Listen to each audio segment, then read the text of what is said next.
Al-Khotbah pasal 5 ayat 1 sampai dengan ayat ke-7.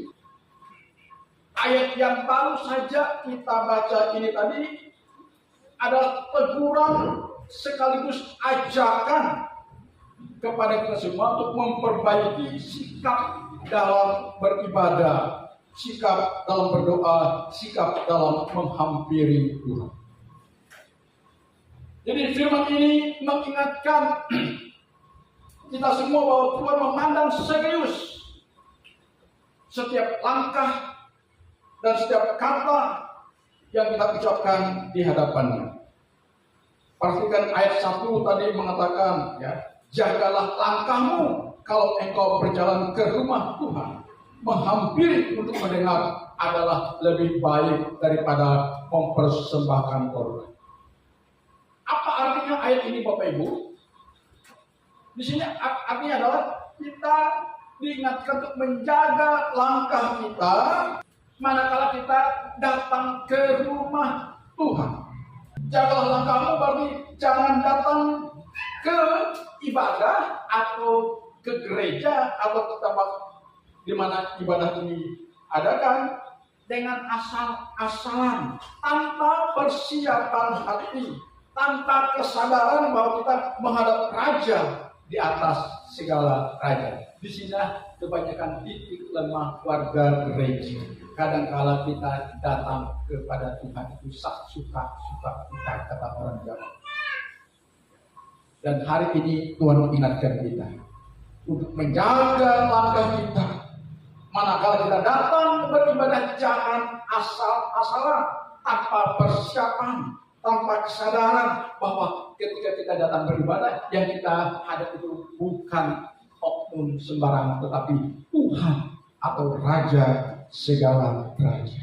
Perhatikan ayat yang kita baca tadi, mengatakan menghampiri untuk mendengar lebih baik daripada mempersembahkan korban. Artinya apa? Tuhan lebih menghargai hati yang mau diajak, yang mau diajar dan tunduk daripada seluruh ritual tanpa ketaatan.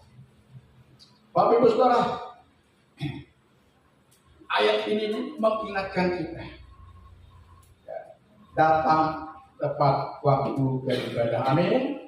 Mempersiapkan hati lewat doa pribadi sebelum ibadah dimulai. Hari ini aku datang beribadah, aku siap untuk engkau, untuk lewat firman yang akan disampaikan. Dengan demikian saya percaya kita akan mendapatkan manfaat dari ibadah yang kita hadiri. Katakan amin.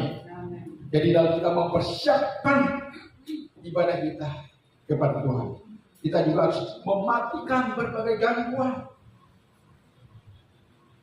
agar kita tetap fokus kepada hadirat Tuhan. Apa seringkali gangguan yang tanpa kita sadari mengganggu ibadah kita kepada Tuhan? Tanpa kita sadari yang kita pegang. Amin. Hampir. Ya. Kalau saya membuat survei, apa yang kita bawa ibadah itu 70% akan mengalihkan perhatian kita kepada ibadah yang sedang kita hadiri. Coba lihat ketika khotbah disampaikan, ketika nyanyian pujian dinaikkan, masih ada yang bermain HP. Dia chatting, baca WA, baca Facebook, ya, baca Twitter, baca apa lagi, macam-macam. Bahkan lihat video, ya, bahkan main game.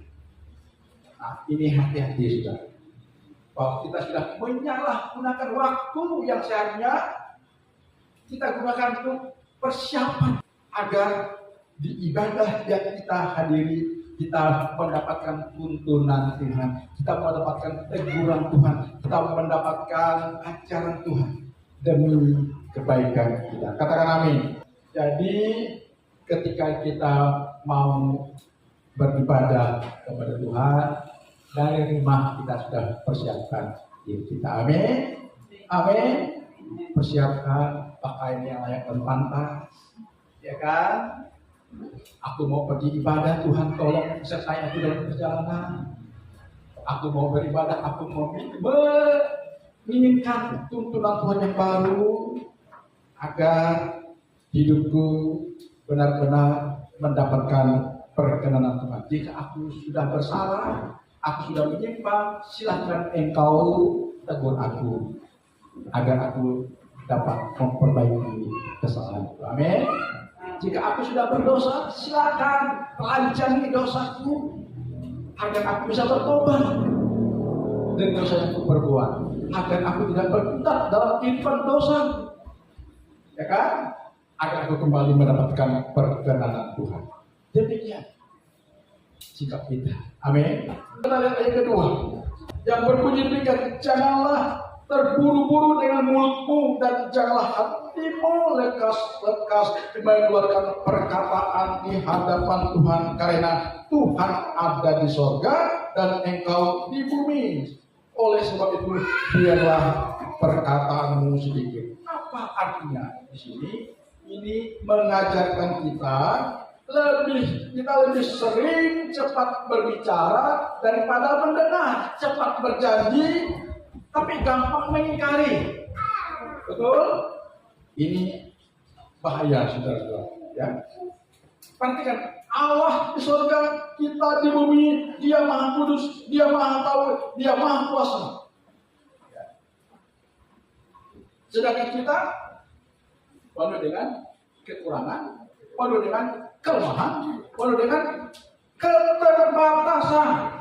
Dengan kita menyadari kekurangan kita, keterbatasan kita, kelemahan kita, maka kita harus bergantung sepenuhnya kepada pribadi yang tak terbatas kuasanya, yang sanggup menolong kita. Amin. Haleluya, haleluya. Ayat 3 menambahkan bahwa seperti mimpi datang karena banyak kesibukan, demikian juga percakapan bodoh karena banyak perkataan. Banyak kata tidak sama dengan banyak makna. Banyak bicara tidak sama dengan banyak makna. Artinya apa? Dalam doa. Ya, saya sendiri mengajarkan di sini. Dalam kita berdoa, tidak hanya sekadar panjangnya doa kita, banyaknya kata-kata dalam doa kita, tetapi tanpa disertai dengan kejujuran hati, ketulusan hati, dan motivasi yang benar dalam hal berdoa. Ya. Bagaimana cara berdoa yang benar menurut Tuhan? Doa yang benar menurut Tuhan adalah manakala kita berdoa dan doa kita bukan untuk kepentingan kita, tapi doa kita adalah untuk kepentingan supaya Allah dimuliakan. Kira-kira begini, Tuhan, aku berdoa, berkati usahaku, berkati pekerjaanku, berkati kesehatanku, agar dengan usahaku diberkati, pekerjaanku diberkati, kesehatanku diberkati, aku bisa lebih dahsyat lagi untuk memuliakan Tuhan. Amin. Dan jika itu tujuannya saudara, percayalah, saudara pasti akan diberkati oleh Tuhan. Dan doa saudara pasti, saya katakan, akan dikabulkan oleh Tuhan. Coba bayangkan, andai kata, misalkan iman kita masih amburadul. Jadi porsi untuk duniawi masih 70%, hanya 30% itu persiapan pulang kita untuk perkenan Tuhan. Kita berdoa memaksa Tuhan, Tuhan berkati usahaku, berkati pekerjaanku, berkati kesehatanku.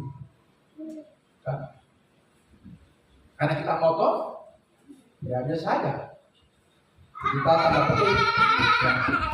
Kita tanda petik berhasil, saudara, berhasil. Usaha kita berhasil, pekerjaan kita berhasil, tetapi karena keimanan kita tadi masih berlaku, maka hasil usaha kita yang kita peroleh itu akan merusak tatanan hidup kita. Saya sering ingatkan seperti Pak Anies, ya. Saya sering ingat siapa saja. Ingat jebakan sukses syndrome. Berkali-kali saya sampaikan ini. Ingat jebakan sukses syndrome.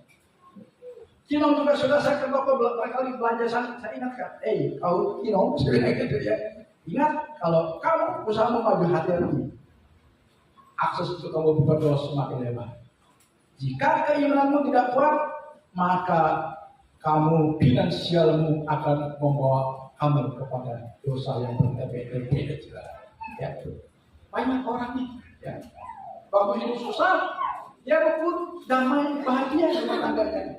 Setelah usahanya berhasil, bekerja berhasil, karena sudah memiliki alat dukung untuk berbuat dosa, jadi apa yang terjadi? Hancur, saudara. Hancur.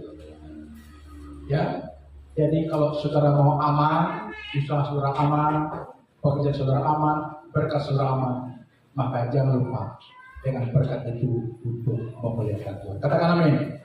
Kalau berkat itu untuk memuliakan Tuhan, untuk membesarkan Tuhan, percayalah, berkat itu akan langgeng. Amin. Usaha saudara akan langgeng. Amin. Yang membuat usaha kita tidak langgeng karena banyaknya penyimpangan. Dan penyimpangan itu penyimpangan yang sangat mempilukan hati Tuhan. Saudara. Ya, apalagi hari ini kita diperhadapkan kepada pengaruh ini cepat mendapatkan uang dengan cara yang kilat, cara yang instan. Sehingga apa? Jadi gampang, ya kan? Tinggal panggil bandar oke, pasang 4 angka, ya kan? Pasang 4 angka.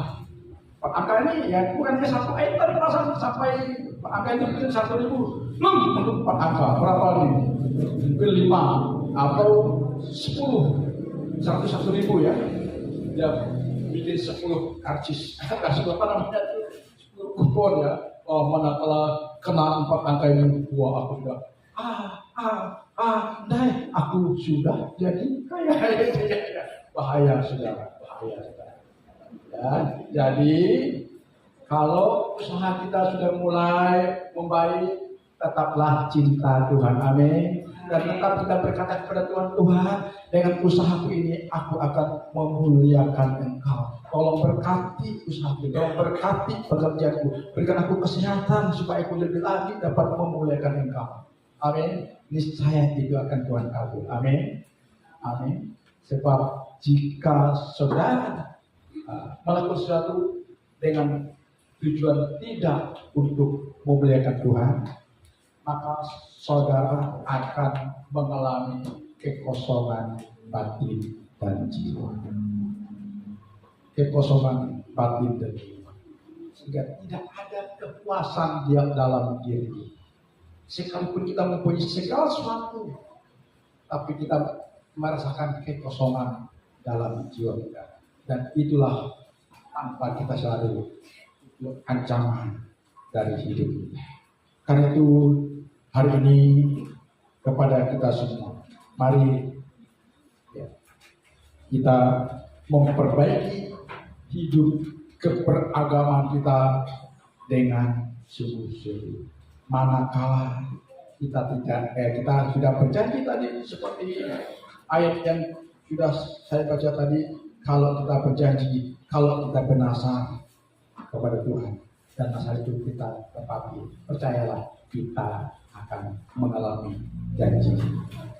Dulu ada seorang bapak di sini yang anaknya sudah kita baptis 1 orang, tapi sudah pindah ke Jakarta.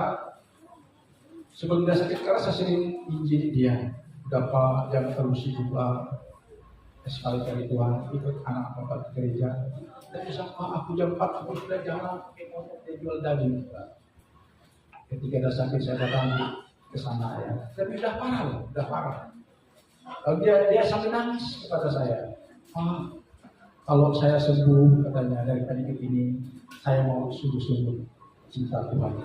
Tapi sudah terlambat, sudah sakit berat. Meskipun saya doakan, tapi udah saudara-saudara, Tuhan berkenan lain. Akhirnya dia dipanggil Tuhan. Terlambat semua. Terlambat. Ada di sekitar kita ini, juga kita ini. Ya. Jadi kepada kita hari ini, mari kalau saudara sudah pernah berjanji kepada Tuhan, Aku mau sungguh-sungguh lagi dengan Tuhan. Jangan coba-coba mundur dari Tuhan dan kembali kepada jalan Tuhan. Kita akan diperhadapkan kepada petaka kehidupan. Tapi saya berharap kita yang hadir ibadah hari ini tidak seperti itu. Haleluya, haleluya. Jadi kepada kita Bapak Ibu Saudara, jika kita berdoa kepada Tuhan, mohon berkat Tuhan harus disertai dengan janji. Jika aku diberkati oleh Tuhan, jika aku mendapatkan pekerjaan yang lain dan pantas Tuhan, aku mau lebih cinta lagi dengan Tuhan. Bukan beralasan. Tadinya kita berdoa, Tuhan buka jalan. Dia mendapatkan pekerjaan yang lain sesuai dengan dambaan, sesuai dengan cita-citanya. Sekarang dia bekerja mendapat pekerjaan, mulai bolong-bolong ke gereja, mulai bolos-bolos dari Tuhan. Alasan apa? Sibuk dan sibuk. Saya mau ulangi lagi. Dulu awal kita buka gereja, ada satu bendahara kita, gereja kita. Bendahara gereja dan tapi saya sudah tidak lagi ya. Dia orangnya bersahaja, masih hidup ya cukup dengan makan sehari-hari gitu ya. Kami doa di sini dari jam 10 sampai jam 12, doa penyembahan, hari minggu dari kap, ibadah itu keuangan gitu ya. Lalu kemudian kita doa puasa, doa Tuhan buka jalan buat dia. Buka jalan, akhirnya singkat cerita dia menjadi OKB. Setelah dia menjadi OKB, lupa gereja, lupa Tuhan. Sampai dia berkata kepada saya, seolah dia tidak pernah bergereja di sini. Padahal dia nikahnya di sini. Saya bilang, kenapa kamu ngomong seperti itu? Tidakkah kamu sadar saja bahwa kamu nikahnya di sini? Tidakkah kamu sadar saja kamu berdahara gereja ini? Tidakkah kamu sadar kamu yang rekap laporan ibadah kita setiap minggu? Oh, kamu berkata seperti itu karena kamu sudah punya. Saya ingatkan dia, tapi tetap tidak bertobat. Apa yang terjadi? Harta habis, dia pun habis. Kenapa? Karena ketika dia sudah diberikan kepercayaan oleh Tuhan, dia menyalahgunakan kepercayaan dari Tuhan. Hidup berkelimpangan dosa. Sudah. Ya, jadi kepada kita hari ini, mari jika saudara sudah diberkati, bersyukurlah, amin, dan teruslah cinta akan Tuhan. Jika saudara sudah bernasar berjanji, taati itu dengan sepenuh hati. Percayalah. Tuhan mengatakan dalam ayat yang keempat, kalau engkau bernasar atau berjanji kepada Allah, janganlah menunda-nunda menepati. Perhatikan, nasar adalah janji yang sengaja diucapkan kepada Allah, kepada Tuhan. Baik tentang waktu, tentang uang, pelayanan, dan hidup, dan yang lain-lain. Firman Tuhan menyebut orang yang bernasar tetapi tidak menepatinya, dicap sebagai orang bodoh, dan Allah tidak berkenan kepada orang yang seperti itu. Perhatikan ayat 5. Lebih baik engkau tidak bernasar daripada bernasar tapi tidak menepatinya. Jadi Allah tidak memaksa kita untuk bernasar. Sebenarnya Allah tidak memaksa kita untuk bernasar. Tetapi kalau kita sudah berjanji atau bernasar, maka kita harus melakukannya dengan sungguh-sungguh. Karena jika kita sudah berjanji tetapi kita tidak menepatinya, Allah Tuhan kita menganggap itu serius, dan kita akan mempertanggungjawabkan janji atau ucapan. Perhatikan ayat yang ke-6. Janganlah mulutmu membawa engkau ke dalam dosa, dan janganlah berkata di hadapan utusan Allah bahwa engkau gila. Apakah perlu Allah menyembuhkan atas ucapan-ucapanmu dan merusak pekerjaan tanganmu? Ini berbicara tentang apa yang kita ucapkan, apa yang kita ikrarkan, apa yang kita janjikan, tapi nihil kita lakukan. Ini berbahaya. Tuhan tidak menganggap itu sebuah kehilapan, tapi Tuhan menganggap itu sebagai kesengajaan. dan kesengajaan yang kita lakukan berkali-kali itu akan membawa kita kepada murka Tuhan. Tuhan tidak berkenan kepada perilaku hidup yang demikian. Perhatikan, mulut bisa menyeret kita ke dalam dosa ketika kita sembarangan berjanji kepada Tuhan, lalu kemudian kita menganggapnya sepele. Bukankah ini sering kita lakukan? Kan aku manusia, aku bukan Tuhan, aku bukan malaikat. Iya, memang kita bukan Tuhan, kita bukan malaikat, kita manusia. Tapi manakala kita sudah berjanji di hadapan Tuhan dan kita tidak mendapatinya, Tuhan menganggap itu serius. Hari ini kepada kita semua, marilah kita sungguh-sungguh berkata kepada diri kita sendiri dan kepada Tuhan. Jika kita sudah pernah bernasar, pernah berjanji kepada Tuhan, tapi kita menyepelekannya, mari hari ini kita mohon kepada Tuhan pengampunan. Firman yang saya sampaikan hari ini memperingatkan kita bahwa ketidaksetiaan kita bisa mendatangkan murka Allah dan merusak seluruh tatanan kehidupan kita. Kita lihat ayat yang ke-7. Nah, sebagaimana mimpi banyak, demikian juga perkataan sia-sia banyak. Tetapi takutlah akan Tuhan. Ujung-ujungnya kita diajak kembali kepada Tuhan. Setelah kita berkutat dengan segala kelemahan kita, keterbatasan kita, kelemahan kita, termasuk dosa kita, Tuhan masih memberikan toleransi atau waktu untuk kembali kepada Tuhan. Pengkhotbah pasal 5 ayat 1 sampai ayat 7 tadi memberikan kepada kita sebuah tuntunan. Yang pertama, ya, periksa sikap hati kita sebelum ibadah. Ya, dengan baik, periksa sikap hati sebelum ibadah. Datang ke rumah Tuhan bukan rutinitas, tapi pertemuan dengan Allah yang hidup. Jadi latih diri kita sedemikian rupa. Ya. Kita datang, kita berusaha teduh sebentar, kita Tuhan, seperti yang sampaikan di awal tadi. Kita meminta perkenan Tuhan. Kita bersedia untuk ditegur, diajar oleh Tuhan. Kita mohon Tuhan dalam ibadah hari ini tolong perkenan kepada aku mau mengibadah Engkau. Aku mau menikah Engkau. Aku bersedia untuk Engkau ajar, tegur pelajaran agar pada akhirnya hidupku berkenan kepada. Yang kedua, ya, kita harus menjaga mulut kita, kata-kata kita di hadapan Tuhan.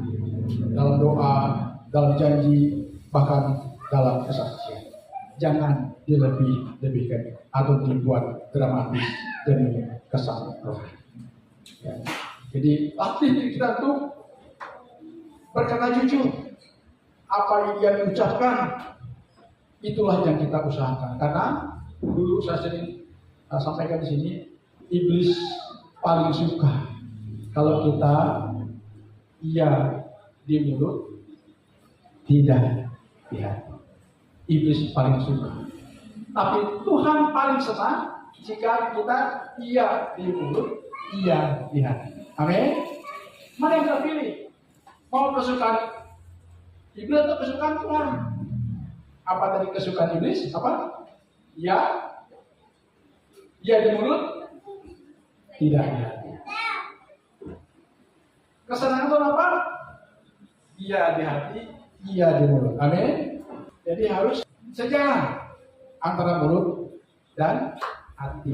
Akhir kata Bapak Ibu Saudara, Alkitab Pengkhotbah pasal 5 ayat 1 sampai 7 tadi, ya, mengingatkan kita, marilah pada akhirnya kita diminta takut akan Tuhan. Hidup benar di mata Tuhan. Tidak lagi hidup sesuka-suka kita. Yang berdosa kita lakukan, yang benar kita lakukan. Jadi mikir apa-apa, tapi benar, ya benar, salah ya salah. Takut akan Tuhan, inilah inti dari ibadah yang sejati.